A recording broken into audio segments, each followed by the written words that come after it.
پیام پرزیدنت جمهوری تاجیکستان با مجلس عالی کشور، مقامات قانونگذاری مملکت و مردم شرفمند تاجیکستان درباره سمت‌های اساسی سیاست داخلی و خارجی مملکت که روز 21 دکبر طریق شبکه‌های تلویزیونی نمایش داده شد، مثل دیگر شهر و ناحیه‌های تاجیکستان محبوبمان مردم شرفمند ناحیه واسع با شکرگزاری از استقلالیت و آزادی و صاحب وطنی و صاحب دولتی آن را همچون حجت راهنما با توجه بلند تماشا کردند.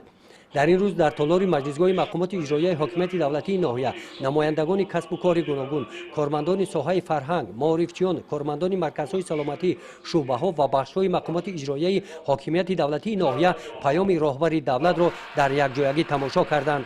در این روز برای تماشای پیام پرزیدنت جمهوری تاجیکستان در همه تشکیلات و مؤسسه‌های حدود ناحیه، مؤسسه‌های تعلیمی، مؤسسه کمک اولیه طبی سانیتری، بیمارخانه‌ها، مرکزهای سلامتی، مقامات‌های حفظ حقوق، مقامات انداز، ریاست مالیه شرایط مهیا کرده شدند.